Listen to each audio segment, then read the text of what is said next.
টিউটোপিয়া নিয়ে এলো ডিজিটাল সহায়িকা, যেখানে থাকছে প্রত্যেকটি বিষয়ের সব অধ্যায়ের সব প্রশ্ন আর তার উত্তর সহ বিশ্লেষণ, যা পড়লে পরীক্ষার প্রিপারেশনের জন্য আর দরকার পড়বে না কোনো সহায়িকার, কোনো সহায়তার।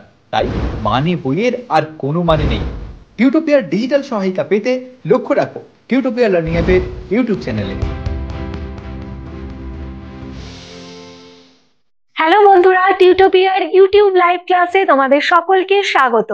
আমি ঋতুশ্রী চলে এসেছি বাংলা ক্লাস নিয়ে।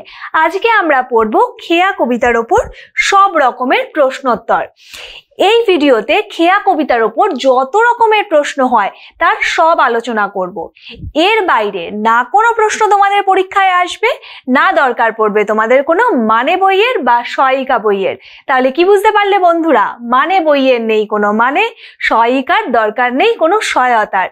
পরীক্ষা প্রস্তুতির জন্য টিউটোপিয়ার এই ভিডিওগুলোই তোমাদের জন্য যথেষ্ট। আমি ধরে নিচ্ছি তোমরা বাড়িতে বা গৃহশিক্ষকের কাছে এই কবিতাটা এতদিনে পড়ে ফেলেছো।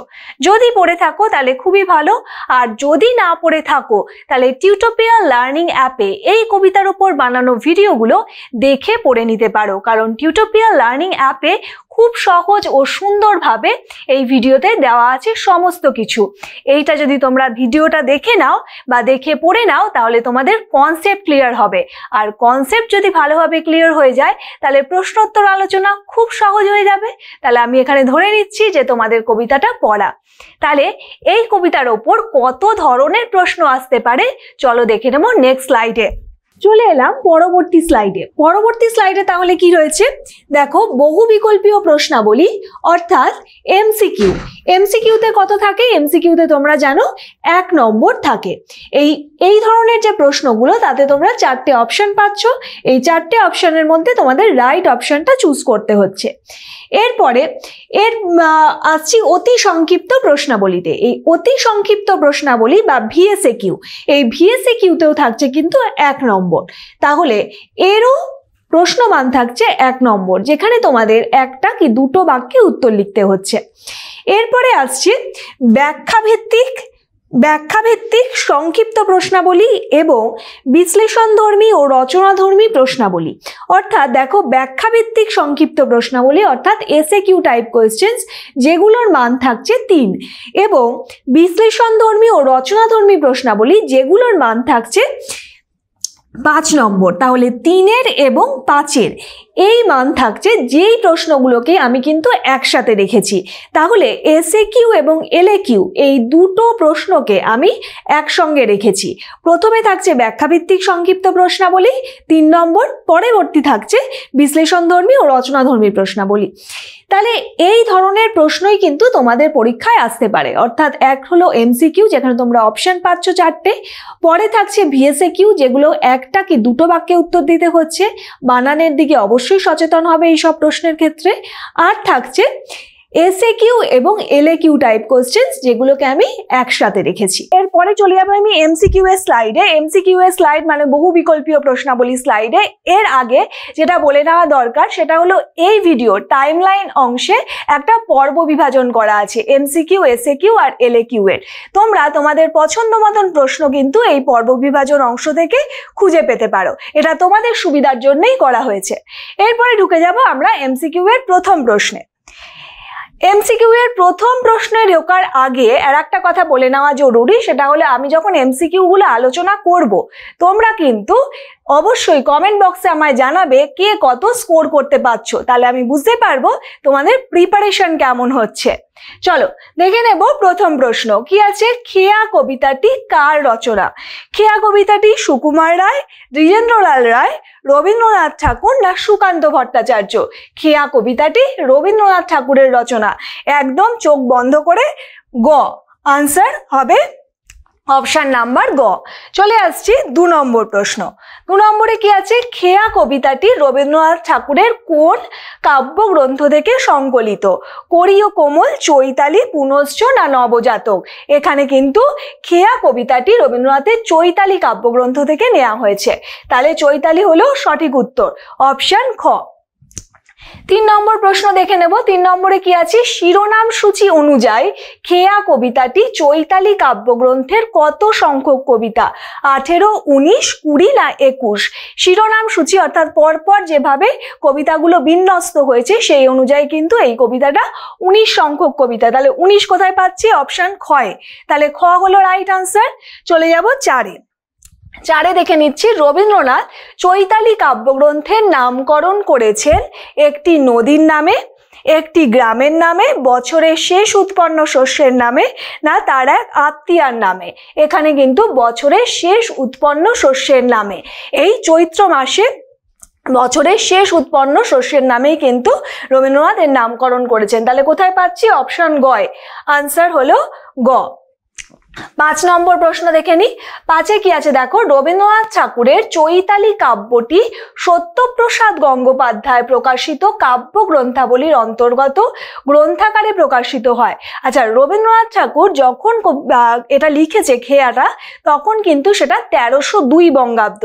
তাহলে কবি যখন অর্থাৎ রবীন্দ্রনাথ যখন লিখছেন তখন কিন্তু সেটা হচ্ছে তোমার, এটা বুঝতে পারছো, থ লিখলাম কিন্তু এটা। আচ্ছা, তোমাদের বোঝার সুবিধার জন্য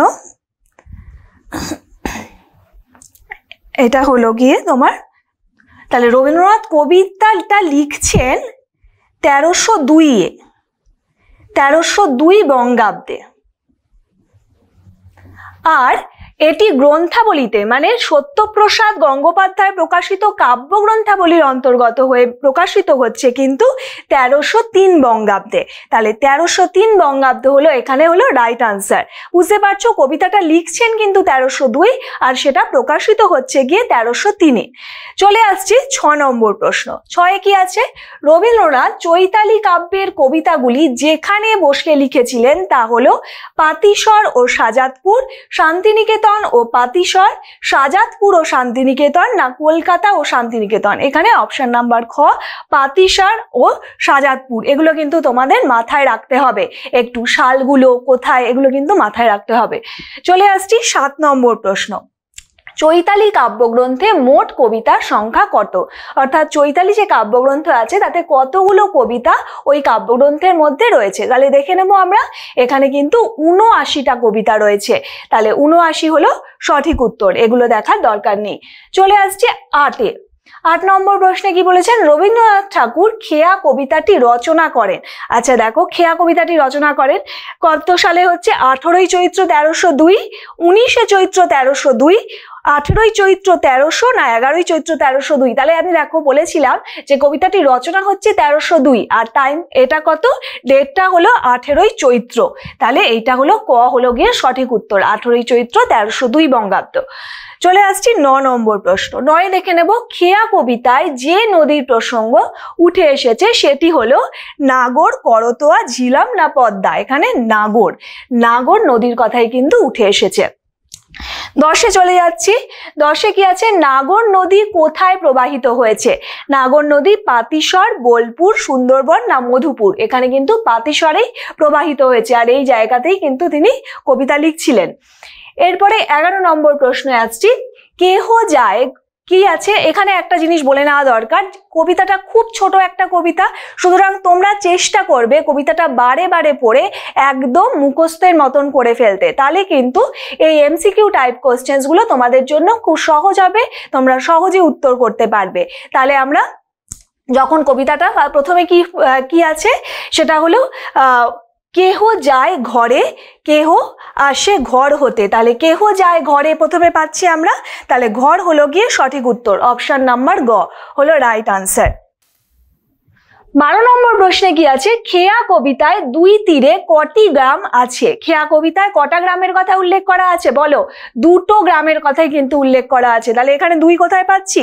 দেখো অপশন নাম্বার ঘয় পেয়ে যাচ্ছি আমরা 2, অপশন নাম্বার ঘ হলো সঠিক উত্তর।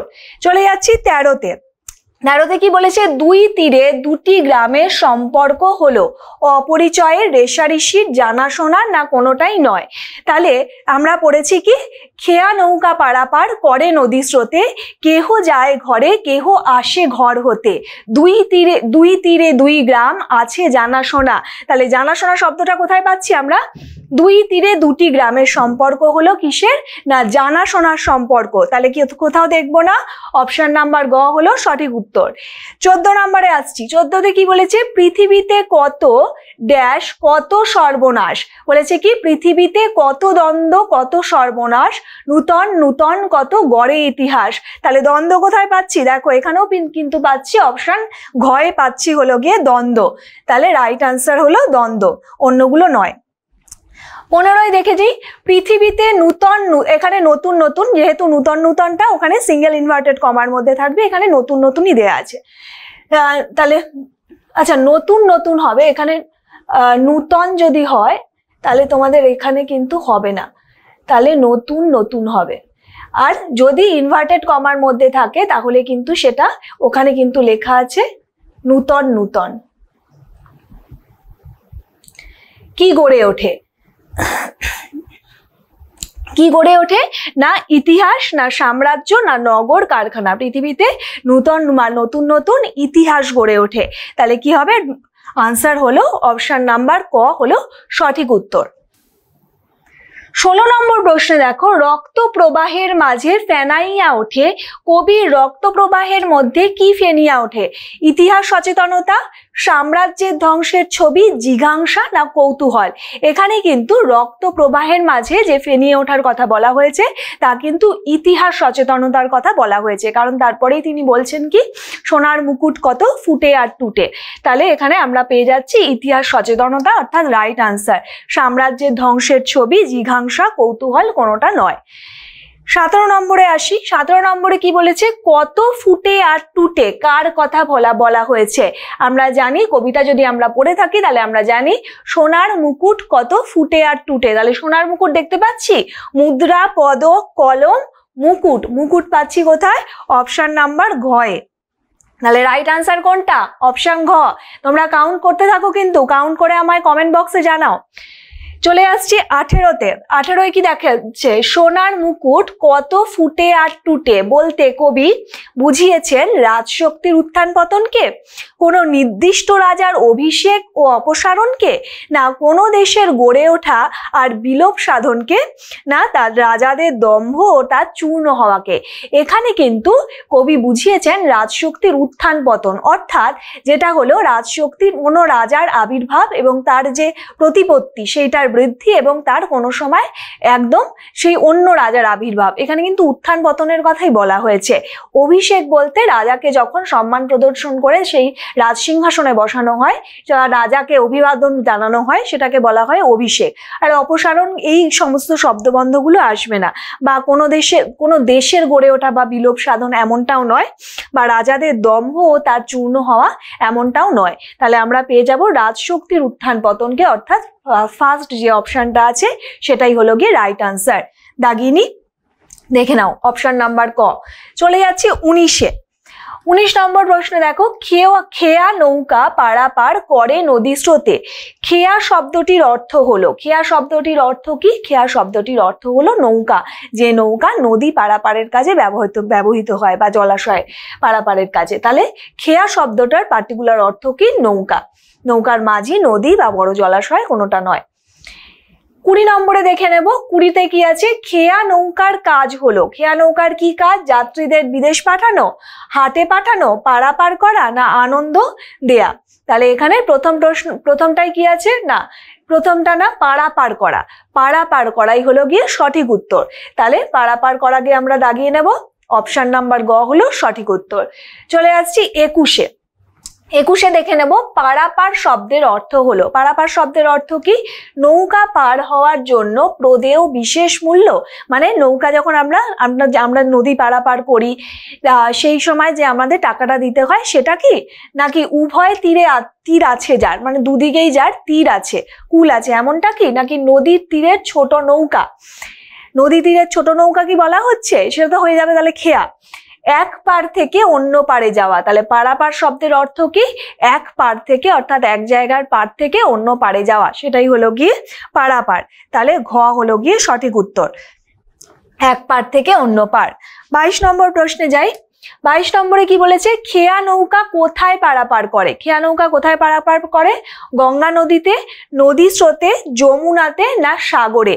এখানে কিন্তু বলা হয়েছে খেয়া নৌকা পারাপার করে কোথায়? নদী স্রোতে। কবি কিন্তু এই শব্দবন্ধটাই ব্যবহার করেছেন।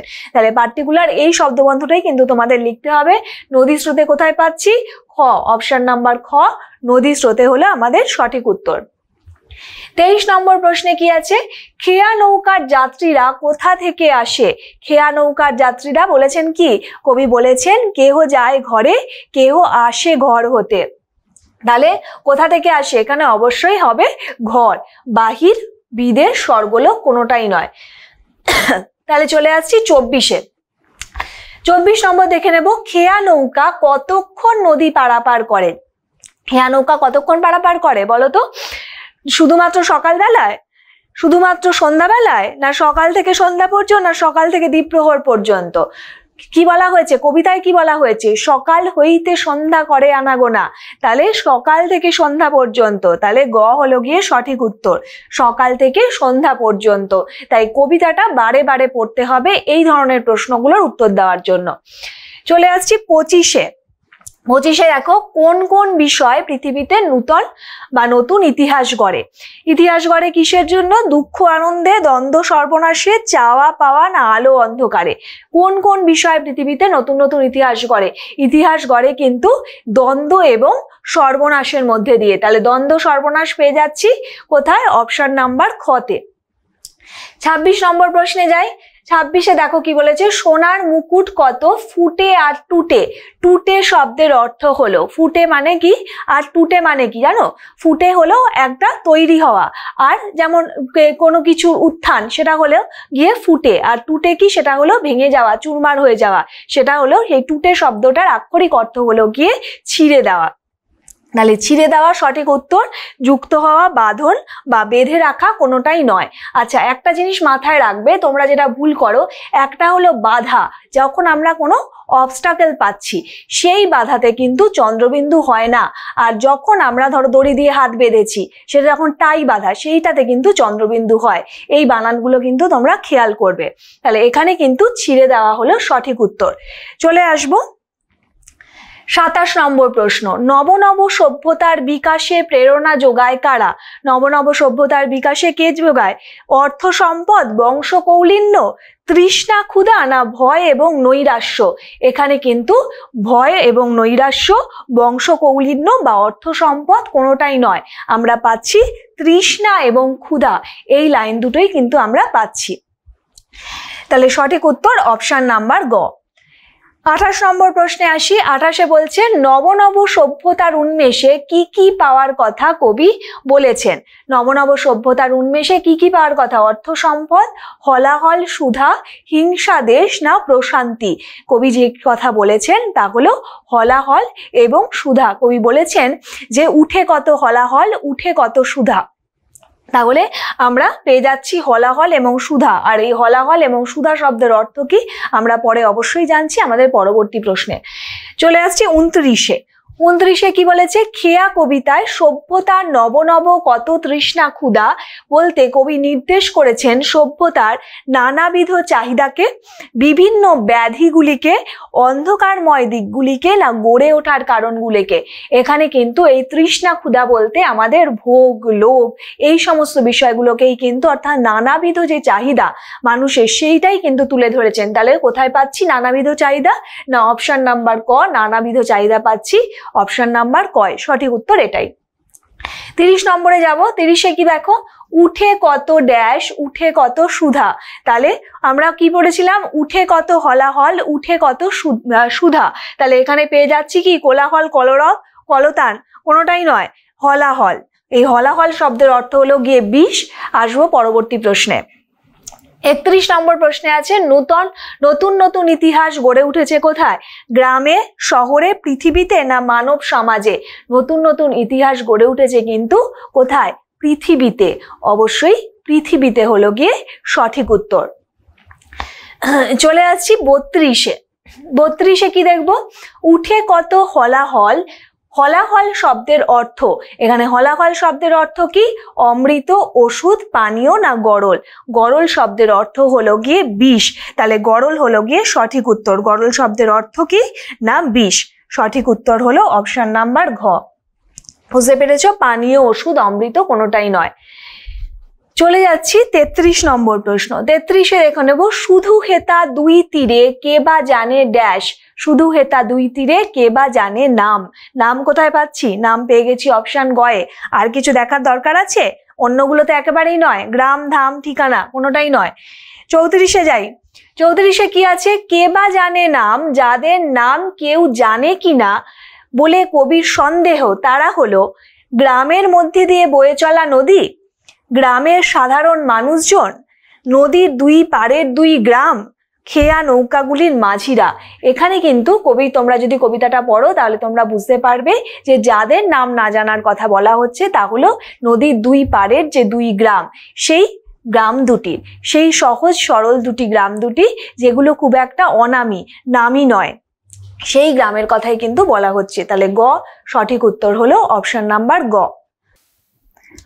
35 নম্বর প্রশ্নে দেখো কি আছে? দোহা পানি চেয়ে আছে, পরস্পরের দিকে তাকিয়ে আছে। কে তাকিয়ে আছে? মাঝি ও যাত্রী, নদীর দুই তীরের দুটি গ্রাম, না নদীর দুই তীরের দুটি গ্রামের মানুষ, না কবি ও নদীর পাড়ের গ্রামগুলি? এখানে কিন্তু অপশন নাম্বার হবে খ, নদীর দুই তীরের দুটি গ্রাম পরস্পরের দিকে তাকিয়ে রয়েছে। তাহলে অপশন নাম্বার খ হলো সঠিক উত্তর। চলে যাচ্ছি 36 নম্বর প্রশ্নে। 36-এ কি আছে? এই খেয়া চিরদিন চলে নদী স্রোতে। পংক্তিটিতে কবি প্রকৃতপক্ষে যে খেয়ার কথা বলেছেন তা হলো জীবন তরী, বাণিজ্য তরী, মানুষ পারাপারের কাজে ব্যবহৃত খেয়া নৌকা, না দূর দেশে যাত্রা করার জন্য ব্যবহৃত নৌকা। এখানে প্রত্যেকটা কবিতার মধ্যে একটা আক্ষরিক অর্থ থাকে আর একটা অর্থ থাকে, সেটা হলো ব্যঞ্জনার মধ্যে নিহিত। এখানে যদি তোমরা কবিতাটা খুব ভালোভাবে পড়ে থাকো তাহলে বুঝতে পারবে এই খেয়া যেন জীবন্তরী। এই জীবন্তরী কেন? কারণ এই জীবন মরণের যেন ইতিহাস, বা এই যে ইতিহাস, আমাদের দ্বন্দ্ব সংঘাতের যে ইতিহাস, সেই যে জীবন, অর্থাৎ পুরো ইতিহাস থেকে আমাদের উঠে আসা, এই পৃথিবী থেকে চলে আসা যে জীবন প্রবাহ, সেই প্রবাহই কিন্তু আমাদের কাছে খেয়া হিসাবে, খেয়া কবিতার মাধ্যমে উঠে এসেছে। তাহলে এখানে কোথায় পাচ্ছি? না বাণিজ্য তরী হিসাবেও নয়, না মানুষ পারাপারের কাজে ব্যবহৃত শুধুমাত্র খেয়া নৌকার কথাও কিন্তু এখানে বলতে চাইনি, বা দূর দেশে যাত্রা করার জন্য ব্যবহৃত নৌকার কথাও বলা হয়নি। তাহলে জীবন তরী হলো গিয়ে সঠিক উত্তর, অপশন নাম্বার ক। তাহলে এখানেই শেষ হচ্ছে আমাদের এমসিকিউ এর যত রকম প্রশ্ন হয় তার আলোচনা। তোমরা কে কত স্কোর করলে আমাকে অবশ্যই কমেন্ট বক্সে জানাও। যদি স্কোর ভালো হয়ে থাকে খুব ভালো, কিন্তু যাদের স্কোর ভালো হচ্ছে না সেখানে দেখতে হবে যে কোথাও কোথাও হয়তো প্রিপারেশনের খামতি থেকে যাচ্ছে। আর প্রিপারেশনের খামতি থাকলে কি করে ভালো রেজাল্ট হবে? প্রিপারেশনের খামতি থাকলে কিন্তু ভালো রেজাল্ট হবে না। আর এই প্রিপারেশনের খামতি দূর করার জন্য দরকার স্টাডি ফ্লো। এবার দেখে নেব কি সেই স্টাডি ফ্লো। ক্লাস 9-এর ছাত্রছাত্রীদের জন্য টিউটোপিয়া নিয়ে এলো মেগা স্টাডি প্যাক।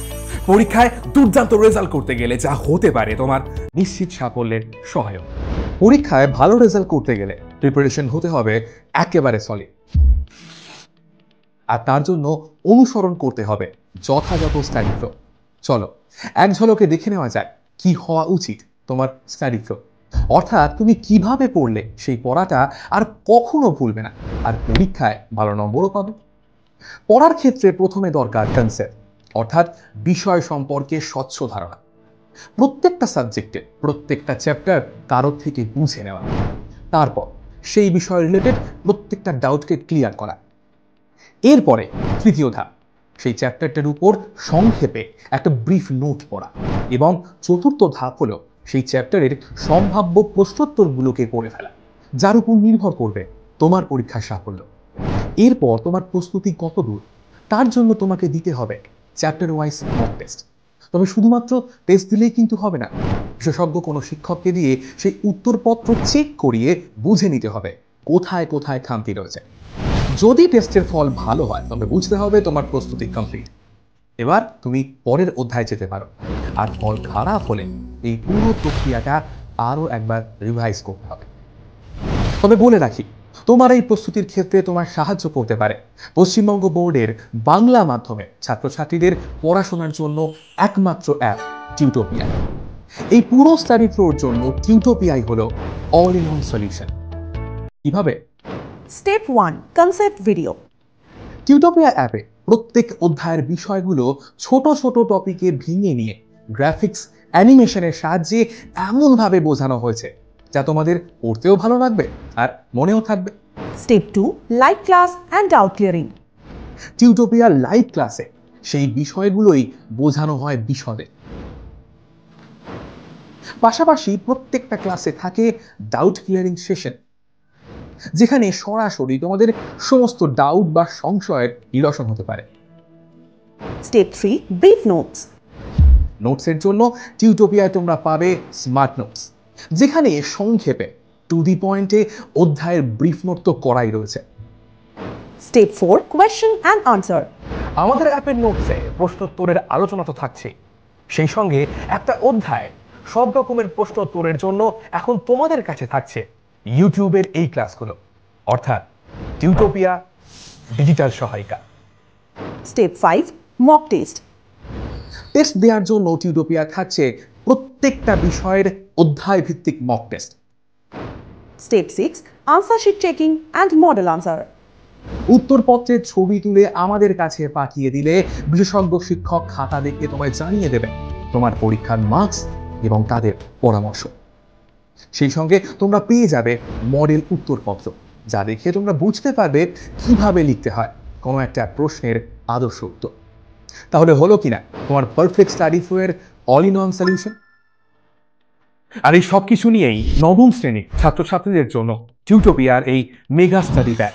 বিশদে জানতে ফোন করো এই নাম্বারে।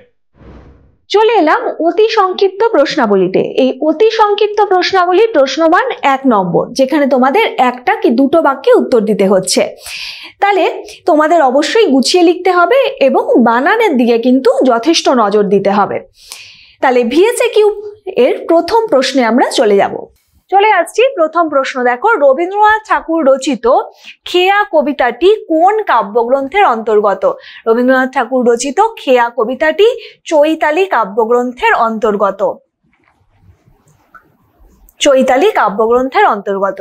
চলে যাব 2 নম্বর প্রশ্ন। 2-এ কি আছে? চৈতালি কাব্যটি কোন সময় গ্রন্থাকারে প্রকাশিত হয়? চৈতালি কাব্যটি 1303 বঙ্গাব্দে 1303 বঙ্গাব্দে গ্রন্থাকারে প্রকাশিত হয়। তোমরা এই কোশ্চেনটা কিন্তু এমসিকিউতেও করেছো। এই ধরনের প্রশ্ন আবার এসএকিউ টাইপ কোশ্চেনসও আসতে পারে। চলে আসছি 3-এ। 3 নম্বর প্রশ্ন দেখে নেব। শিরোনাম সূচি অনুযায়ী খেয়া কবিতাটি চৈতালি কাব্যগ্রন্থের কত সংখ্যক কবিতা? না, শিরোনাম সূচি অনুযায়ী এটি হলো 19 সংখ্যক কবিতা। কত সংখ্যক? না 19 সংখ্যক কবিতা। 4 নম্বর প্রশ্নে কি আছে? চৈতালি কাব্যগ্রন্থের মোট কতগুলি কবিতা রয়েছে? চৈতালি কাব্যগ্রন্থে মোট কবিতার সংখ্যা হলো 79টি। কতগুলো কবিতা রয়েছে? না 79টা কবিতা রয়েছে। 5 নম্বরে কি আছে? চৈতালি কাব্যগ্রন্থের অধিকাংশ কবিতা কোন বাংলা মাসে লিখিত? চৈতালি কাব্যগ্রন্থের অধিকাংশ কবিতা কিন্তু চৈত্র মাসে লিখিত। কোন মাসে? না চৈত্র মাসে লিখিত। আর বছরের শেষ উৎপন্ন শস্যের নামেই কিন্তু কবি এই কাব্যগ্রন্থের নামকরণ করেছিলেন। চলে আসবো 6 নম্বর প্রশ্ন। 6-এ কি আছে? কোন কোন স্থানে অবস্থানকালে রবীন্দ্রনাথ চৈতালি কাব্যের কবিতাগুলি রচনা করেছেন? কোন কোন স্থানে? না পাতিসর ও শাজাতপুর। পাতিসর ও শাজাতপুর। এইখানে অবস্থানকালে তিনি এই কবিতাটি রচনা করেছেন বা এই কাব্যের কবিতাগুলি রচনা করেছেন। চলে আসছি 7-এ। নদী স্রোতে কি পারাপার করে? নদী স্রোতে পারাপার করে কি? বলো, খেয়া নৌকা নদী স্রোতে পারাপার করে। অর্থাৎ এক গ্রামের মানুষজনকে আর এক গ্রামে, এবং এই যে পারাপার, এক গ্রামের মানুষজন এক গ্রামে যায় এবং আর এক গ্রামের মানুষজন আর এক গ্রামে আসে। এই পারাপার কিন্তু নিয়ত চলতে থাকে। চলে আসছি 8 নম্বর প্রশ্ন। 8-এ কি আছে? খেয়া কবিতার নদীর 2 তীরে কি আছে? খেয়া কবিতার নদীর 2 তীরে আছে 2টি গ্রাম। 9 নম্বর প্রশ্নে যাব। 9 নম্বরে কি আছে? আছে জানা শোনা কাদের মধ্যে জানাশোনা রয়েছে? না নদীর দুই তীরে দুটি গ্রামের মধ্যে এই জানাশোনার বন্ধন রয়েছে, এক যেন নিবিড় আত্মীয়তার বন্ধন রয়েছে।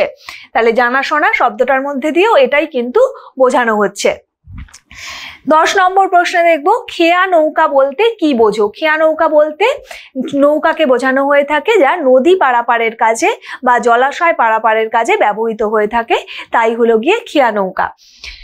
11 নম্বর প্রশ্নে যাব। 11 কি আছে দেখো, সকাল থেকে সন্ধ্যা দুই গ্রামের মানুষ কি করে? সকাল থেকে সন্ধ্যা দুই গ্রামের মানুষ পারাপার করে, আনাগোনা করে। কোথা থেকে? কোনো ঘর থেকে। আবার তারা কেউ ঘর থেকে আসে, আবার কেউ ঘরে ফিরে যায়। তাহলে এই হলো সকাল থেকে সন্ধ্যা দুই গ্রামের মানুষ কি করে? না আনাগোনা করে। চলে যাচ্ছি 12 নম্বর প্রশ্ন। 12তে কি বলছে? পৃথিবীতে নতুন নতুন কি গড়ে ওঠে? পৃথিবীতে নতুন নতুন ইতিহাস গড়ে ওঠে। এই ইতিহাস কি ইতিহাস? না পালা বদলের ইতিহাস, রাজনৈতিক সামাজিক পট পরিবর্তনের ইতিহাস। 13 নম্বর প্রশ্নে যাই। 13 কিতে কি আছে? সকাল হইতে সন্ধ্যা করে আনাগোনা।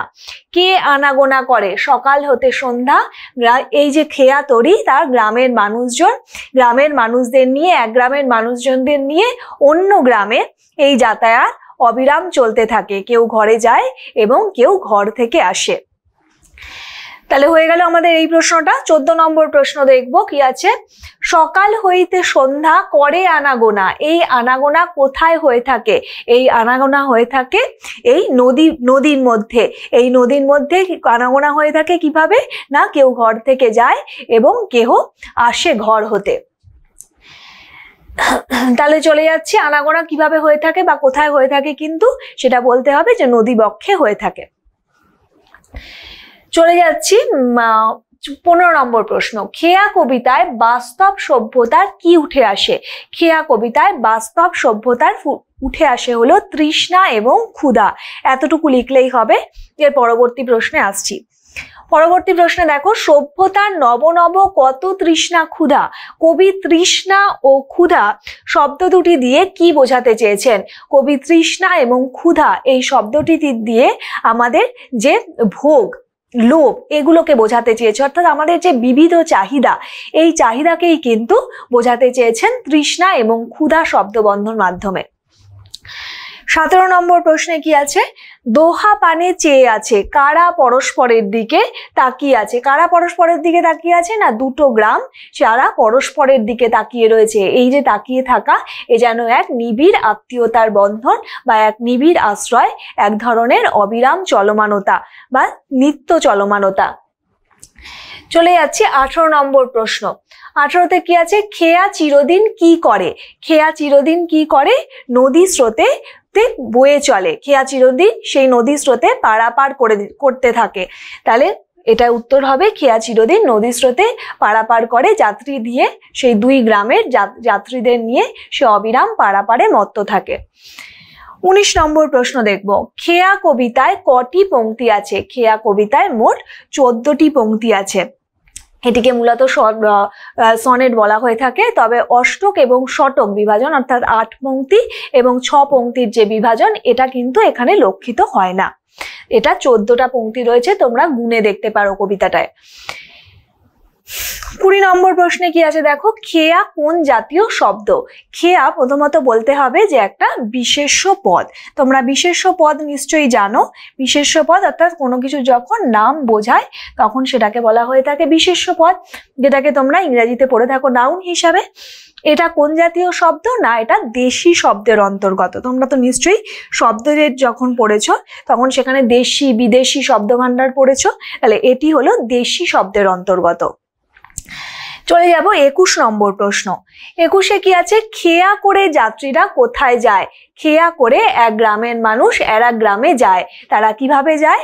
না কেউ ঘরে যায় এবং কেউ ঘর থেকে ফিরে আসে।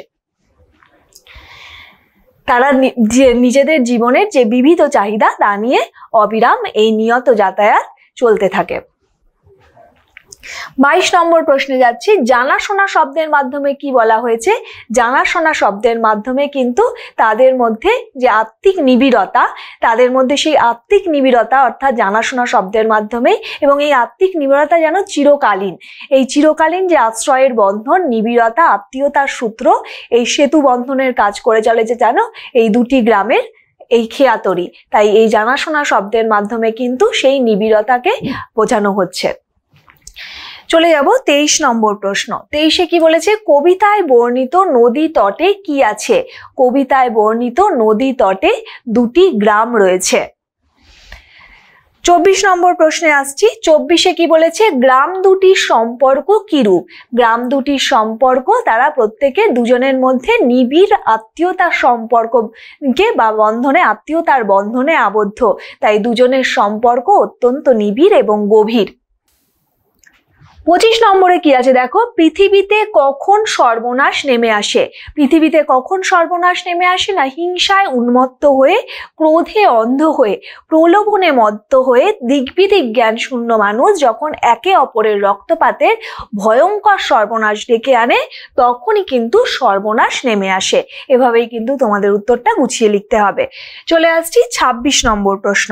26-এ কি বলেছে? পৃথিবীতে কবি কি ঘটতে দেখেছেন? পৃথিবীতে কবি তার দৃষ্টি প্রসারিত করে মনশ্চক্ষে দেখেছেন যে যুগে যুগে, কালে কালে সেই দ্বন্দ্ব সংঘাতের অবিরাম সেই ঘটনাধারা, এটাই কিন্তু কবি দেখেছেন। কি করতে দেখেছেন বলে তোমাদের এমন ভাবে উত্তরটা তৈরি করতে হবে। চলে আসছি 27 নম্বর প্রশ্ন। 27-এ কি আছে দেখো? কোন ইতিহাসের কথা কবি কবিতায় বলতে চেয়েছেন? যে ইতিহাসের কথা কবি বলতে চেয়েছেন তা হলো হিংসা, দ্বন্দ্ব, রাগ, রক্তে ভেজা ইতিহাসের কথা। এই কবিতায় বুঝিয়ে যে মানবতার পরিপন্থী এই যে ইতিহাস, এই যে মানবতার পরিপন্থী, এমনটাই কিন্তু কবি বলেছেন এর মাধ্যমে। 28-এ চলে যাচ্ছি। 28-এ দেখে নেব কি নিয়ে গড়ে উঠেছে নতুন নতুন ইতিহাস। কি নিয়ে গড়ে উঠেছে? না ভূখণ্ডে ভূখণ্ডে দ্বন্দ্বে বহু মানুষের সর্বনাশের বিনিময় এই রক্তাক্ত ইতিহাসের নতুন নতুন অধ্যায় গড়ে উঠেছে। চলে যাচ্ছি 29 নম্বর প্রশ্নে। 29-এ কি আছে? রক্ত প্রবাহে কি ওঠে? রক্ত প্রবাহের ধারায় আদিম প্রবৃত্তির ভয়ঙ্কর জান্তব রূপ, সেটাই কিন্তু ফুটে ওঠে। এই অর্থহীন হননে মানুষ যখন মেতে ওঠে, তখনই কিন্তু সেই রক্ত প্রবাহের ধারা অর্থাৎ নেতিবাচক যে দিক, সেটাই কিন্তু ফুটে উঠছে। চলে যাচ্ছি 30 নম্বর প্রশ্ন। 30-এ কি আছে দেখো? রক্ত প্রবাহে কবি কি দেখেছেন? ফেনি ওঠা রক্ত প্রবাহে কবি হিংসায় উন্মত্ত রাজশক্তির রক্তচক্ষুকে কিন্তু খুঁজে পেয়েছেন। তাহলে রাজশক্তির রক্তচক্ষুকে তিনি খুঁজে পেয়েছেন কিসের মাধ্যমে? না ফেনিয়ে ওঠা রক্ত প্রবাহের মাধ্যমে। চলে আসছি 31-এ। 31-এ কি বলছি? সোনার মুকুট বলতে কবি কি বুঝিয়েছেন? সোনার মুকুট বলতে কিন্তু কবি রাজশক্তির সাফল্যকে বোঝাতে চেয়েছেন। চলে আসবো 32-এ। 32-এ কি বলছে? ফুটে আর টুটে বলতে কবি কি বুঝিয়েছেন? এখানে ফুটে আর টুটে বলতে সেই রাজশক্তির উত্থান পতনকেই কিন্তু বোঝানো হয়েছে। 33-এ যাচ্ছি। 33-এ কি? হলাহল শব্দের অর্থ কি? হলাহল শব্দের অর্থ হলো গিয়ে বিষ। এখানে বিষটাই বলতে হবে। এখানে হলাহল শব্দটা সাধারণত পৌরাণিক অনুষঙ্গে ব্যবহৃত হয়েছে। কিসের অনুষঙ্গে ব্যবহৃত হয়েছে? না দেবাসুর কর্তৃক সমুদ্র মন্থনে উত্থিত তীব্র বিষ, সেটাই হলো গিয়ে হলাহল। চলে যাচ্ছি 34-এ। হলাহল কোথা থেকে ওঠে? তাহলে দেখো এখানে কিন্তু একইভাবে লিখতে হবে যে হলাহল কোথা থেকে ওঠে?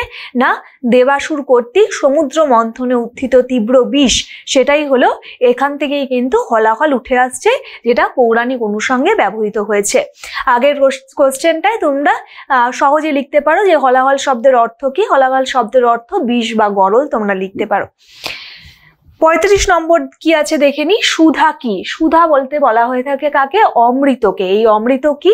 না যেখানে এটাও একটি অবশ্যই পৌরাণিক অনুষঙ্গে ব্যবহৃত শব্দ, যেটা দেবতারা অমৃতকে কি করেছিল? না এরা অমরত্ব লাভ করেছিল। তাহলে সুধা কি হিসাবে? সেখানে অমরত্ব লাভ করার কথা তোমাদের বলতে হবে।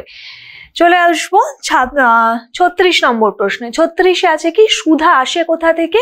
সুধা আসে সেই দেবলোক থেকে। আচ্ছা, এখানেও একটা জিনিস বলে নেওয়া দরকার, এগুলো যেমন হলাহল এবং সুধা এই দুটো যেমন আক্ষরিকভাবে ব্যবহৃত হয়েছে, এই আক্ষরিক কথার অর্থ তোমাদের বললাম। এখানে হলাহল কিন্তু সভ্যতার নেতিবাচক দান, আর এই সুধা হলো সেই প্রাণের স্পর্শ বা সেই ভালোবাসার বন্ধন যেখান থেকে যার মাধ্যমে কিন্তু আমরা বেঁচে থাকার তাগিদ উপভোগ করি বা উপলব্ধি করি। তাহলে সুধা আসে কোথা থেকে? সুধাও আসে কিন্তু সেই দেবলোক থেকে আসছে। বা এই সুধা হলো, বা এভাবেও লিখতে পারো যে এই সুধা হলো আমাদের বেঁচে থাকার এক ভালোবাসার সে প্রাণের স্পর্শ, যা থেকে আমরা সেই সভ্যতার মাধ্যমে নিজেদেরকে পরিস্ফুট করতে পারি বা সেই বেঁচে থাকার মন্ত্র পাই কিন্তু এই সুধার মাধ্যমে। এই সুধা আক্ষরিক অর্থ হলো গিয়ে অমৃত, যেটি পৌরাণিক অনুষঙ্গে ব্যবহৃত হয়েছে, যেখান থেকে পাওয়া যায় কি দেবতারা এই অমরত্ব লাভ করেছিল এই সুধার মাধ্যমে।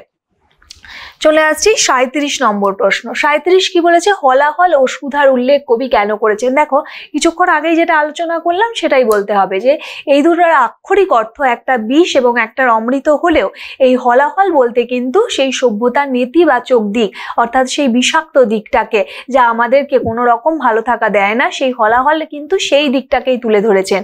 আর সুধা বলতে কিন্তু সেই প্রাণের স্পর্শ, যার মাধ্যমে আমরা বেঁচে থাকার আস্বাদ পাই, সেটাই বলা হচ্ছে সুধা হিসাবে, যেটা হলো ইতিবাচক দিক, মানে সভ্যতার একটা নেতিবাচক দিক আর একটা হলো সভ্যতার ইতিবাচক দিক।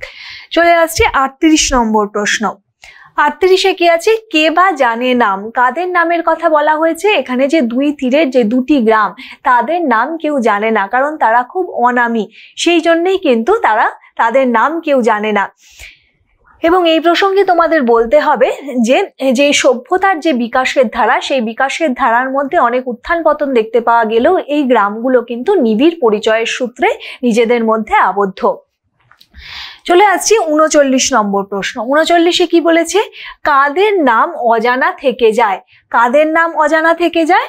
না, সেই যে নদী তীরের যে দুটি গ্রাম, তাদের নাম কিন্তু অজানা থেকে যায়, কারণ তারা খুব অনামী বা সভ্যতার এই উত্থান পতনের ধারার মধ্যে তাদের চিহ্ন খুঁজে পাওয়া যায় না। কারণ বেশিটাই তো আমরা জানি যে রাজাদের ইতিহাস, সেই দুটো ছোট ছোট গ্রামের কথা কিন্তু আমাদের ইতিহাসের কথা মধ্যেও ফুটে ওঠে না।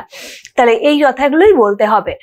চলে আসছি 40 নম্বর প্রশ্ন। 40-এ কি বলেছি? দুটি গ্রাম কেন চেয়ে আছে।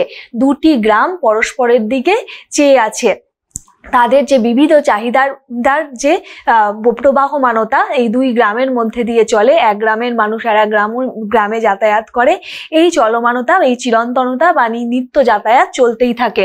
এবং দুটি গ্রাম দোহাপানে চেয়ে আছে। এই দুটি গ্রাম কেন চেয়ে আছে? সেই নিবিড় আত্মীয়তার সূত্রের জন্য এই দুটি গ্রাম চেয়ে আছে। যেমন জীবন চেয়ে থাকে মরণের দিকে বা মরণ চেয়ে থাকে জীবনের দিকে, এই নিত্যতা বোঝাতেই কিন্তু কবি এমন শব্দ ব্যবহার করেছেন। 41 নম্বর প্রশ্নে কি আছে? গ্রাম দুটি পরস্পরের দিকে চেয়ে থাকার অর্থ কি? এই গ্রাম দুটির পরস্পরের দিকে চেয়ে থাকার অর্থও কিন্তু এটাই, সেই যে নিবিড়তা বা সেই ভালোবাসা।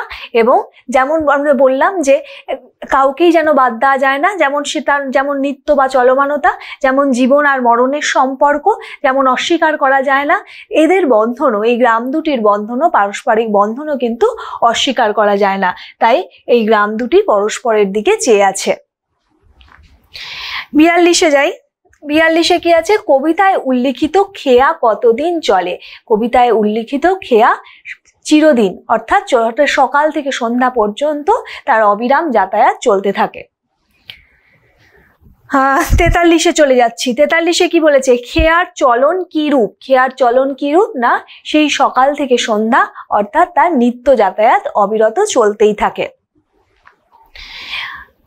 44-এ চলে যাচ্ছি। খেয়া নৌকা নদী স্রোতে কি করে? খেয়া নৌকা নদী স্রোতে পারাপার করে। এই পারাপার কিসে করে? না, কেউ ঘর থেকে যায়, অর্থাৎ কেউ ঘর থেকে যেমন যায় অন্য গ্রামে, কেউ আবার ওই ঘরে ফিরে আসে। তাহলে সে কথাই বলতে হবে যে খেয়া নৌকা নদী স্রোতে কি করে? না, সে পারাপারে ব্যস্ত থাকে। নদীর দুই পারে দুই মানুষজনদের নিয়ে সর্বদা পারাপারে ব্যস্ত থাকে। 45 নম্বর প্রশ্নে যাব, যাত্রীদের যাতায়াত কেমন ছিল? যাত্রীদের যাতায়াত কিরকম ছিল? তারা কেউ ঘর থেকে যায়, আবার কেউ ঘরে ফিরে আসে। এই নিত্যতা বা এই প্রবাহমানতা তাদের চলতেই থাকে। এগুলো কিন্তু মোটামুটি তোমরা যদি একটু কনসেপ্টটা ক্লিয়ার হয়ে যায় তাহলেই কিন্তু তোমরা এই প্রশ্নের উত্তরগুলো কিন্তু সুন্দরভাবে করে আসতে পারবে। দেখো কথাগুলো জাস্ট একটু আলাদা আলাদা প্রশ্নের, কিন্তু মানেটা যদি তোমরা বুঝে যাও তাহলে খুব সুন্দরভাবে কিন্তু উত্তর করতে পারবে। চলে যাচ্ছি 46 নম্বর প্রশ্নে। 46-এ কি আছে? খেয়া কবিতার শেষ পংক্তিতে কবি কি বলেছেন? খেয়া কবিতার শেষ পংক্তিতে কবি বলতে চেয়েছেন এটাই যে একদিকে যেমন সভ্যতার ভয়াবহ দিক রয়েছে তেমনি একদিকে কিন্তু সেই প্রাণের স্পর্শও রয়েছে। তাহলে এই দুটোর কথাই কিন্তু কবি কবিতার মধ্যে তুলে ধরেছেন।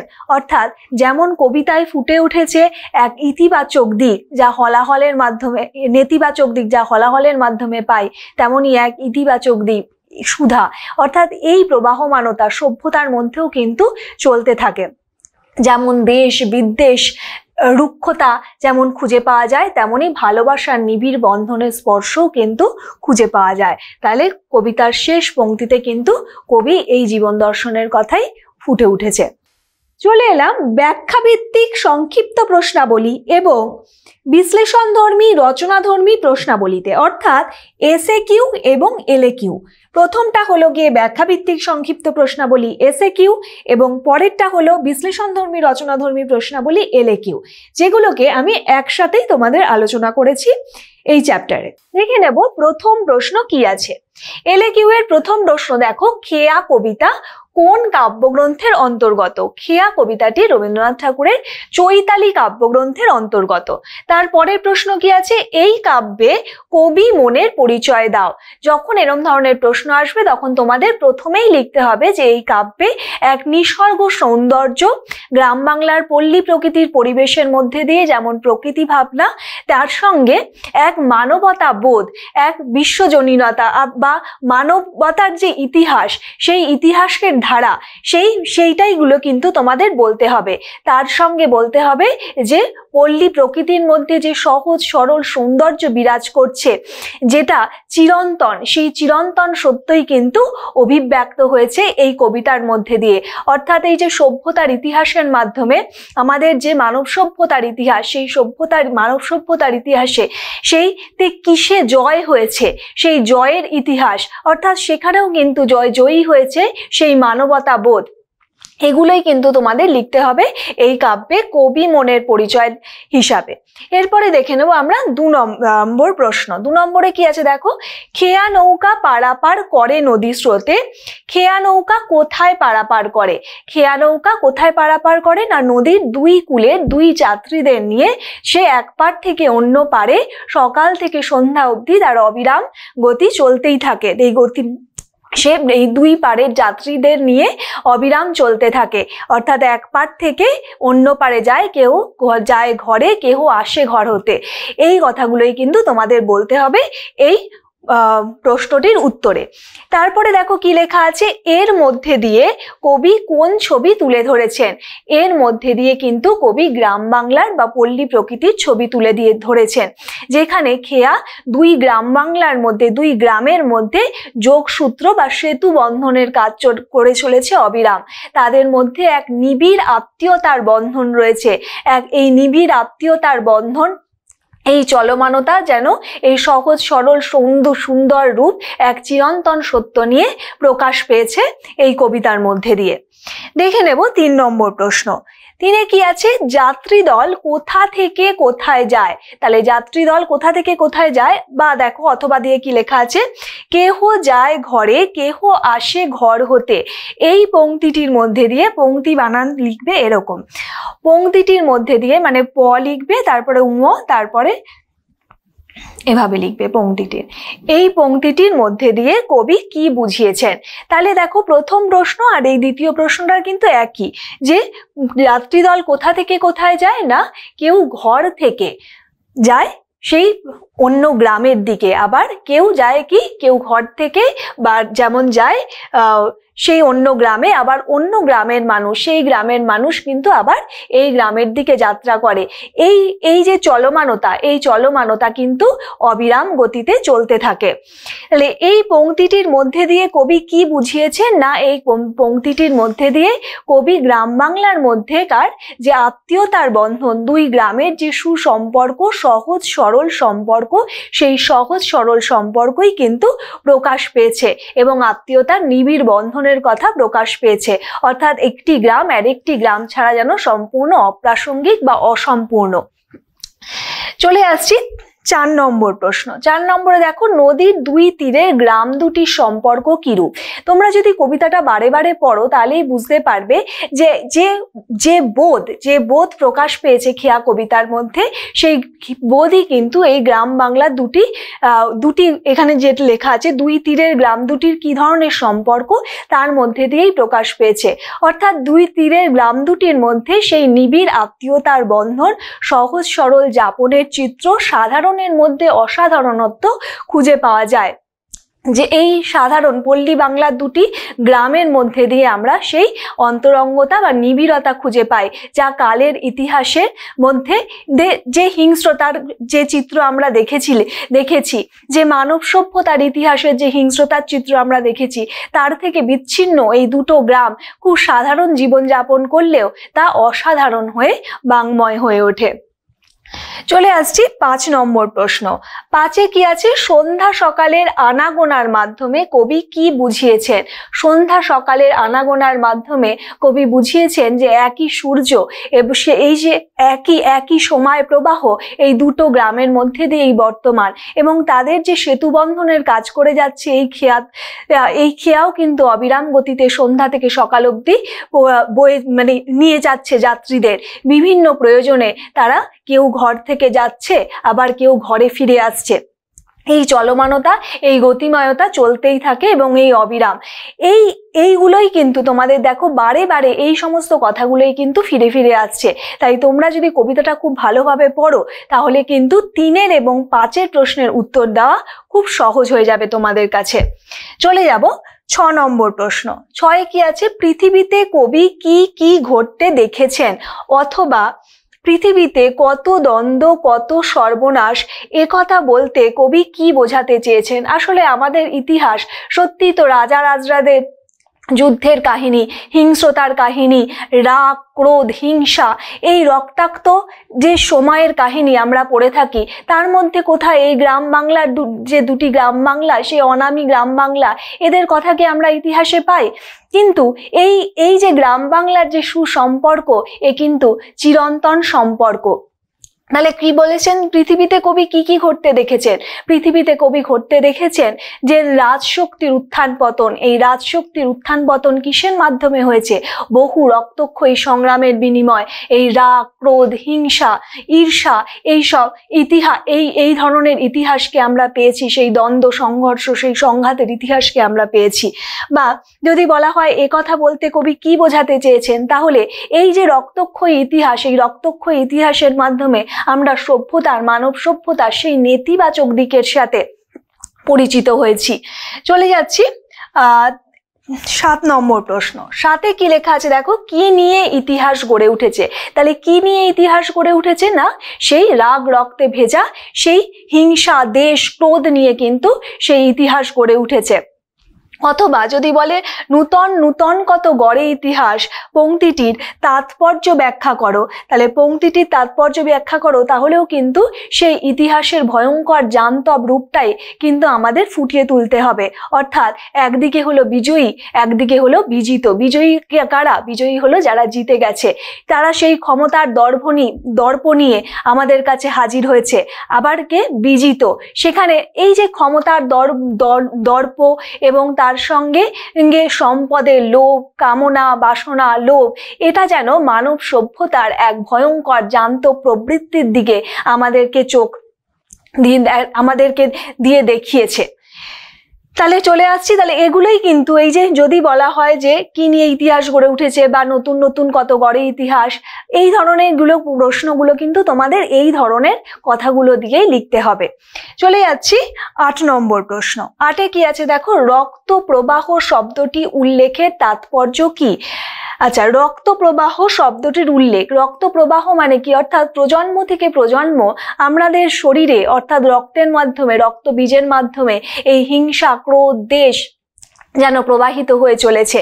ইতিহাসেও কিন্তু আমরা সেই রক্তক্ষয়ী সংগ্রামকে দেখতে পাই এবং প্রজন্ম থেকে প্রজন্ম এই বয়ে চলা দেখতে পেয়ে যাই। তাহলে রক্ত প্রবাহ কিভাবে বেরিয়ে আসে? রক্ত প্রবাহ বেরিয়ে আসে সেই রাগ, রক্তে ভেজা রক্ত প্রবাহ বেরিয়ে আসে কিসের জন্য? না সেই রক্তাক্ত সংগ্রামের মধ্যে দিয়ে, যা মানব সভ্যতার এক ভয়ঙ্কর দিক, এক নেতিবাচক দিকের সাথে আমাদের পরিচিত করে। তার মধ্যে দিয়ে কবি কি দেখেছেন? তার মধ্যে দিয়ে কবি কোনো চিরন্তনতাকে খুঁজে পাননি। তিনি চিরন্তনতাকে খুঁজে পেয়েছেন গ্রাম বাংলার দুটি এই যে খেয়াতরি, আসলে জীবনতরি, এই নবীন প্রবীণের যে যাতায়াত, এই যাতায়াতের মাধ্যমে আসলে যা থেকে যায় মানব সভ্যতার ইতিহাসে, তা হলো মানবতা বোধই কিন্তু অবশেষে জয়ী হয়। হেরে যায় আমাদের সেই ক্রোধ, সেই ভয়ঙ্কর জান্ত প্রবৃত্তি, সেটা কিন্তু বরাবর হেরে যায়। এই যে এত দম্ভ, রাজশক্তির যে এত দম্ভ, তিনি কি বলেছেন যে সোনার মুকুট কত ফুটে আর টুটে, অর্থাৎ এক একটা যখন রাজারা উঠে আসে তখন তাদের যে দর্প, সেই দর্প কিন্তু কোথাও ভেঙে যায়, আবার অন্য কোনো রাজার সেখানে উত্থান হয়। এই যে অবিরাম ইতিহাস, এই অবিরাম যে মানব সভ্যতা, সেই মানব সভ্যতার ভয়ঙ্কর দিক যেমন কবি ফুটিয়ে তুলেছেন রক্ত প্রবাহের মাধ্যমে। তাহলে তার মধ্যে দিয়ে কবি কি দেখেছেন এটা আমাদের কাছে পরিষ্কার হলো। চলে আসছি 9 নম্বর প্রশ্ন। 9 কি আছে দেখো, সোনার মুকুট কত ফুটে আর টুটে, উদ্ধৃত পংক্তিটির তাৎপর্য বিশ্লেষণ করো। তাহলে এখানেও একই ধরনের কথাগুলো আসবে। তারপরে কি বলেছে, অথবা সোনার মুকুট বলতে কবি কি বুঝিয়েছেন, তার পরিণতি কি হয়। এখানে সোনার মুকুট বলতে সেই বিজয়ীর মাথার মুকুট, অর্থাৎ সেই রাজশক্তির উত্থানকে, সেটাকেই বলা হয়েছে কি দিয়ে, কোন শব্দের মাধ্যমে? না সোনার মুকুট শব্দটির মাধ্যমে। আর ফুটে আর টুটে সেই উত্থান পতনকেই বোঝানো হয়েছে।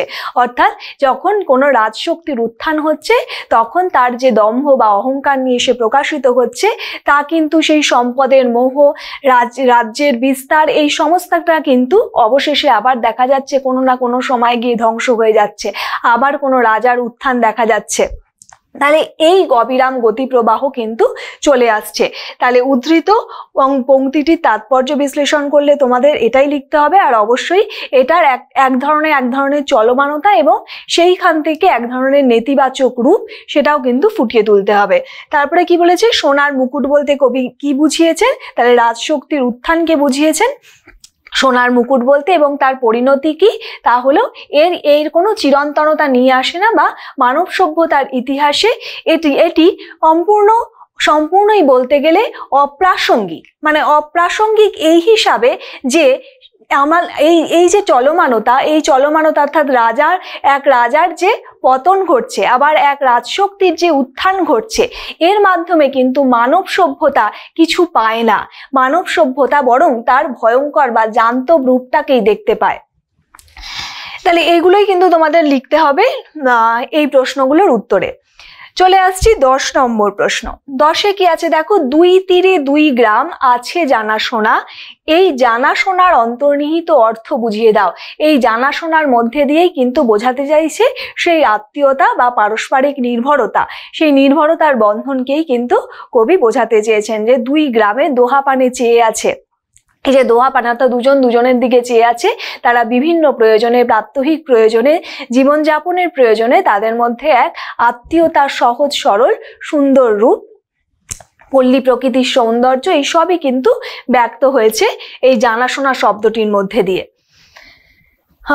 চলে আসছি 11 নম্বর প্রশ্ন। 11-এ দেখো, সভ্যতার নব নব কত তৃষ্ণা ক্ষুধা উক্তিটির তাৎপর্য ব্যাখ্যা করো, অথবা নতুন নতুন তৃষ্ণা ক্ষুধা কিভাবে সভ্যতাকে বয়ে নিয়ে যায়। এই তৃষ্ণা ক্ষুধা, অবশ্যই আমাদের সভ্যতার তো বিভিন্ন রকম তৃষ্ণা ক্ষুধা থাকে। আজকে এই যে মানব সভ্যতা, যে আমরাও যে আজকে এখানে এসে দাঁড়িয়ে গেছি, সেটার কারণ কি? সেই সভ্যতা কিন্তু অবিরত পরিবর্তন হয়েছে। সেই পরিবর্তনের যেমন ইতিবাচক দিক আছে, তেমন তার নেতিবাচক দিক রয়েছে। যেমন আমরা উন্নত হয়ে পরিবেশকে অবজ্ঞা করা শুরু করে দিয়েছি, ঠিক তেমনই রবীন্দ্রনাথ কিন্তু এখানে যে তৃষ্ণা ক্ষুধা শব্দবন্ধ দুটি ইউজ করেছেন, সেইটা ব্যবহার করেছেন এই কারণেই, যে তৃষ্ণা ক্ষুধা আসলে সেই আমাদের সেই লোভ, কামনা, বাসনা, সেই চাহিদাগুলোকে ইঙ্গিত করে, যে চাহিদাগুলো আসলে সভ্যতাকে কোনো না কোনোভাবে ধ্বংসের দিকে নিয়ে গেছে, কোনো না কোনোভাবে শেষ করে দিয়েছে। তাহলে এই উক্তিটির তাৎপর্য বিশ্লেষণ করতে সেই কথাগুলোই বলতে হবে যে আমাদের যে বিভিন্ন চাহিদা, এই চাহিদা আদতে মানব সভ্যতাকে এগিয়ে নিয়ে গেছে না ধ্বংসের মুখোমুখি নিয়ে গেছে। এখানে তৃষ্ণা ক্ষুধা কিন্তু নেতিবাচক হিসাবেই কিন্তু ব্যবহার করা হয়েছে। তাহলে এখানেও কিন্তু এই প্রশ্নটার উত্তর ঠিক একইভাবে লিখবে, অথবা দিয়ে যে প্রশ্নটা দেয়া আছে সেটার উত্তরে কিন্তু তোমরা একইভাবে লিখবে। চলে আসছি 12 নম্বর প্রশ্ন। 12 কি আছে? সভ্যতা কিসে ভরে উঠেছে, অথবা হলাহল বা সুধা কি, কেন শব্দ দুটি উল্লিখিত হয়েছে। তাহলে দেখো 3টে প্রশ্ন পার্টলি আছে। তাহলে সভ্যতা কিসে ভরে উঠেছে? সভ্যতা ভরে উঠেছে কিসে? হলাহল এবং সুধায়। এই হলাহল হলো সভ্যতার নেতিবাচক দান এবং সুধা হলো তার ইতিবাচক দান। তাহলে অথবা হলাহল বা সুধা কি? এখানে হলাহল তোমাদের আগেও বলেছিলাম যে হলাহল হলো সেই বিষ, যেটি সভ্যতার নেতিবাচক দান।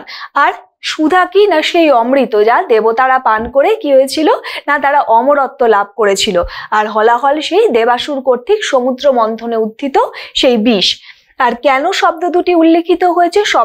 শব্দ দুটি উল্লিখিত হয়েছে এই কারণেই যে মানব সভ্যতার নেতিবাচক এবং ইতিবাচক দিকটিকে, অর্থাৎ দুটি দিককেই তুলে ধরতে, এই দুটো দিককে তুলে ধরতেই কিন্তু কবি এই দুটি শব্দ ব্যবহার করেছেন।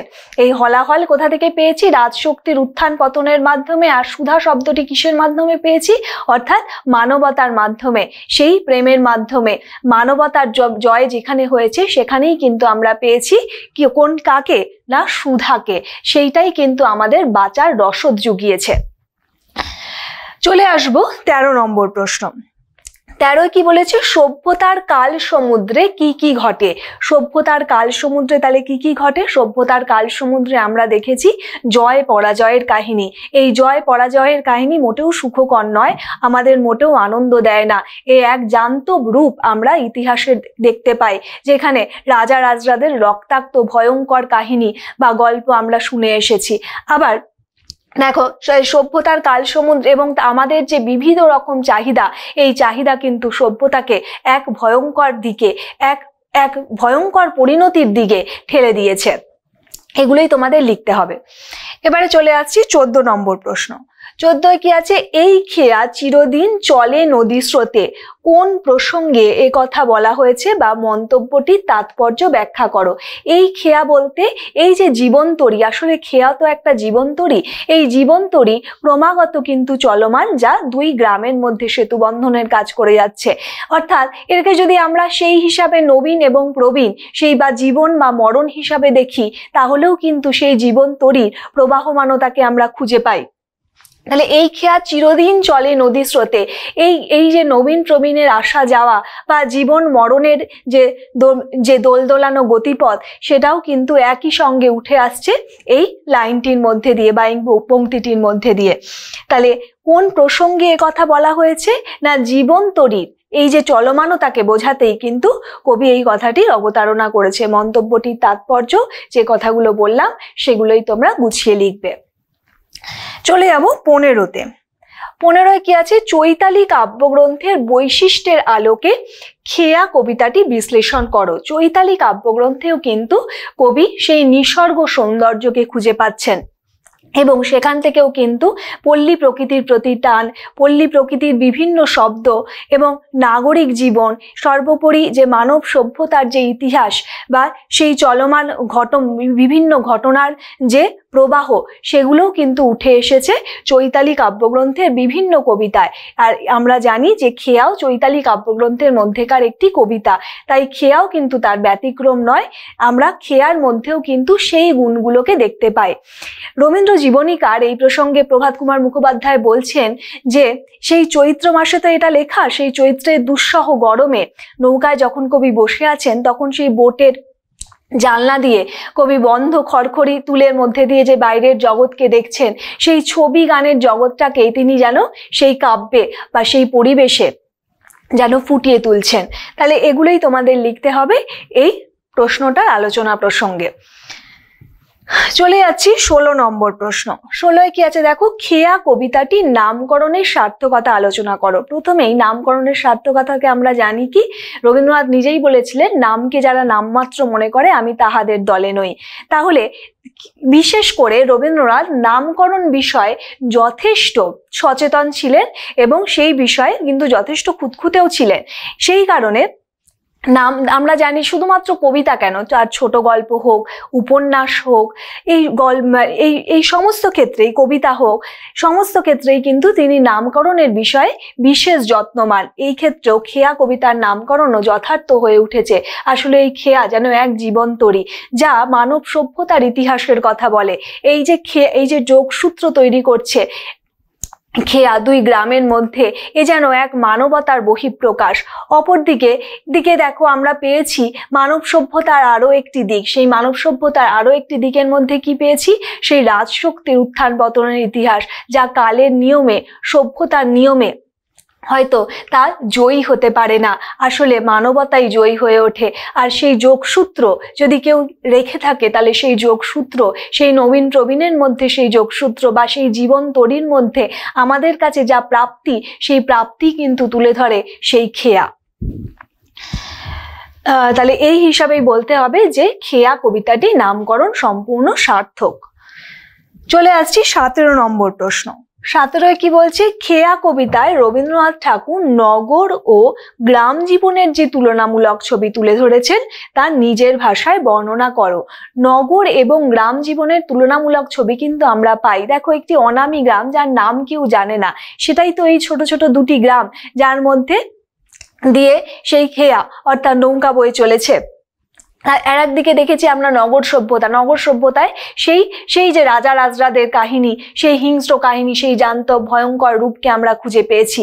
অপরদিকে পল্লী বাংলার দুটি গ্রামের মধ্যে তথাকথিত সাধারণের মধ্যে আমরা পেয়ে গেছি অসাধারণত্বকে, অর্থাৎ এক অসীমতাকে। এই অসীমতাকে অর্থাৎ এই অরূপকে, যেটা মানবতার বহিঃপ্রকাশ হয়েছে। এটাই কিন্তু নগর এবং গ্রাম জীবনের মধ্যে পার্থক্য। না, নগর জীবন যেমন আমাদের শান্তি দেয় না, সেই শহুরে জীবন যেমন আমাদের শান্তি দেয় না, গ্রামীণ পরিবেশ, সেই নিসর্গ সৌন্দর্য, সহজ সরল প্রকৃতির কাছে মিশে থাকা, এই যে বোধ, এই বোধই কিন্তু ব্যক্ত হয়েছে খেয়া কবিতার মাধ্যমে। তাই নগর এবং গ্রামের প্রসঙ্গ এটা এসেছে ঠিক এইভাবে। তাহলে বুঝতে পারলে, নিশ্চয়ই অসুবিধা হলো না। এরপরে চলে আসছে 18 নম্বর প্রশ্ন। 18 কি দেখে নি, খেয়া কবিতায় কিভাবে গভীর জীবন ভাবনা সংহত রূপে প্রকাশিত হয়েছে। সংহত মানে ছোট, খেয়া কবিতাটা দেখবে খুব ছোট, 14 পংক্তির একটা কবিতা, সনেট। সেটা হলো, তাহলে খেয়া কবিতায় কিভাবে গভীর জীবনবোধ এইভাবেই প্রকাশিত হয়েছে যে তিনি দেখেছেন যে সভ্যতার দর্পণে দেখেছেন যে আসলে কি জয়ী হয়। আসলে এও তো মানব সভ্যতার যেমন ইতিবাচক দিক রয়েছে, তেমনি তার নেতিবাচক দিক রয়েছে। এই নেতিবাচক দিক আমাদেরকে কোনো রকম আনন্দ দেয় না, সুখ দেয় না, কিন্তু ইতিবাচক দিকের জন্যই কিন্তু মানব সভ্যতা জয়ী হয়ে থাকে, বা প্রজন্ম থেকে প্রজন্ম সেই ইতিবাচক দিকও কিন্তু প্রবাহিত হয় বলেই আমরা বেঁচে থাকার রসদ পাই, আমরা বেঁচে থাকার জন্য প্রাণ পাই। কার মাধ্যমে? সেই নিসর্গের মাধ্যমে, সেই সহজ সরল রূপের মাধ্যমে, সেই আত্মীয়তার বন্ধনের মাধ্যমে, সেই নিবিড় আশ্রয়ের মাধ্যমে। তাহলে এই কারণেই কিন্তু সেই গভীর জীবন ভাবনা সংহত রূপে প্রকাশিত রয়েছে।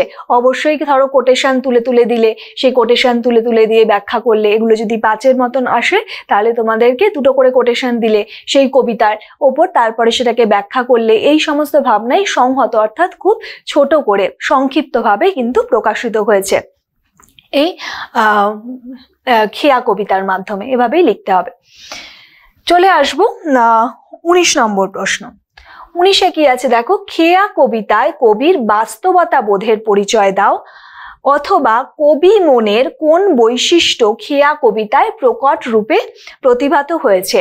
আসলে আমরা যখন আবেগের বহিঃপ্রকাশ ঘটাই তখন আবেগের বহিঃপ্রকাশে তো আর সাহিত্য হয়ে ওঠে না, তাহলে সেটা খুব বিচ্ছিরি শোনায়, কিন্তু আবেগ যখন সংহত রূপে প্রকাশিত হয় তখনই কিন্তু তা শ্রেষ্ঠ সাহিত্য হয়ে ওঠে। এবং এখানে যেন রবীন্দ্রনাথ বিশেষ করে যেন আবেগ শূন্য, যেন এক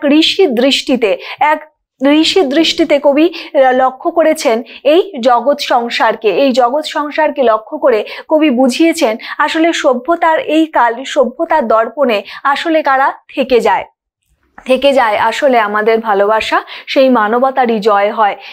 আমার জয় হয় না সেই হিংসা, সেই ক্রোধ, সেই যে রক্তাক্ত ইতিহাস, তার কিন্তু জয় হয় না, তা বরঞ্চ টুটে আর ফুটে, অর্থাৎ এক উত্থান হয় আবার এক পতন হয়, কালের নিয়মে তারা কোথায় যেন মিলিয়ে যায়, থেকে যায় সেই নিবিড় ভালোবাসার স্পর্শ। তাহলে এই বাস্তবতা বোধের সঙ্গেই কিন্তু আমরা পরিচিত হই খেয়া কবিতার মাধ্যমে। যদি বলা হয় কবি মনের কোন বৈশিষ্ট্য, তাহলেও এগুলোই লিখবে যে খেয়া কবিতায় প্রকট রূপে প্রতিভাত হয়েছে, তাহলে এগুলোই তোমাদের আসবে। চলে যাচ্ছি 20 নম্বর প্রশ্ন। 20-তে কি আছে দেখো, শুধু হেথা কবি কেন বলেছেন বা সেখানে কি আছে। তাহলে তিনি কেন বলেছেন বা এখানে কি আছে যদি বলা হয় থাকে, তাহলে কিভাবে লিখবে, শুধু হেথা বলতে সেই গ্রাম বাংলার নিবিড় স্পর্শের মাধ্যমেই কবি পেয়েছে কিসের মুক্তি, মানবতার মুক্তি বা মানবতা বোধ, সেই আশ্রয়, সেই চরম আশ্রয়, সেই নিবিড় শান্তি, সাধারণের মধ্যে অসাধারণত্বের বহিঃপ্রকাশ। তাই জন্যই তিনি বলেছেন যে শুধু হেতা, অর্থাৎ এই অনামী যে দুটো গ্রামগুলো যা নগর সভ্যতা থেকে সম্পূর্ণ বিচ্ছিন্ন, কিন্তু তাদের মধ্যে যে প্রাণের বন্ধন, সেই প্রাণের বন্ধন যেন এক বিশেষ এক ভালো লাগা বা ভালো থাকা দেয়। সেই জন্যই তিনি বলেছেন শুধু হেতা, অর্থাৎ এইখানেই কিন্তু তা পাওয়া যায়, এই জীবন তরী এইখানেই যেন বয়ে চলে। 21 নম্বর প্রশ্নে দেখে নেব কি আছে, যে খেয়া কবিতাটিতে কবি সমাজ জীবনের চিত্রের যে মূল ভাবনাটি পরিস্ফুট করেছে। তাহলে সমাজ জীবন, আমাদের তো মানব সভ্যতার ইতিহাসও এমনই, যেখানে থেকে যাচ্ছে কিছু অনামী গ্রাম, যে গ্রাম সভ্যতার কথা ইতিহাসে উঠে আসে না, আবার অপরদিকে উঠে আসে সেই রাজা রাজরাদের গল্প কাহিনী। আমরা তো ইতিহাসে তাই পড়ে এসেছি, কোনো অনামী লোকের কথা, কোনো অনামী সভ্যতার কথা আমরা কি পেয়েছি? তা পাইনি। তাই কিন্তু তাহলে কবি সমাজ জীবনের যে চিত্র, সেই সমাজ জীবনের চিত্রের মাধ্যমে এটাই পাওয়া যায় যে দুটো গ্রামের মাধ্যমে তাদের মধ্যে কোনো ভেদ বিভেদ নেই, তাদের মধ্যে কোনো লড়াই নেই, সেই সাধারণ সহজ সরল রূপটাই কিন্তু প্রতিভাত হয়ে ওঠে খেয়া কবিতার মাধ্যমে। তাহলে সেই সমাজ জীবনের চিত্র একদিকে যেমন রক্তাক্ত ইতিহাস, তেমন আর একদিকে খুব সাধারণ জীবন, এই সাধারণ জীবনের মধ্যেই সুখ স্বাচ্ছন্দ্য পাওয়া এবং দুজন বিভিন্ন প্রয়োজনের বন্ধনে একে অপরের সঙ্গে আবদ্ধ। এই কথাগুলোই কিন্তু তোমাদের বলতে হবে। দেখো, তোমরা যদি খেয়া কবিতাটা ভালোভাবে পড়ো এবং এই সমস্ত প্রশ্নগুলো ভালোভাবে বুঝে থাকো, তাহলে তোমাদের কাছে এই প্রশ্ন উত্তর করা কোনো ব্যাপার না। যদি এই সমস্ত কিছু শব্দ কিছু পরিবর্তন করে তোমাদের প্রশ্ন দেয়, তাহলেও কিন্তু তোমরা বিষয়টা ভালো করে বুঝে গেছো আশা করি। আমি এতক্ষণ ধরে তোমাদের যা বোঝালাম, তাহলে যে কোনো ধরনের যখন প্রশ্ন আসবে সেগুলো কিন্তু তোমাদের উত্তর করতে আর কোনো রকম অসুবিধা হবে না। তাহলে এখানেই শেষ হচ্ছে আমাদের খেয়া কবিতার যত রকম এলএকিউ হয় তার আলোচনা। এরপরে দেখা হচ্ছে পরবর্তী বাংলা ক্লাসে। ততদিন খুব ভালো থাকো আর অবশ্যই টিউটোপিয়ার সাথে থাকো।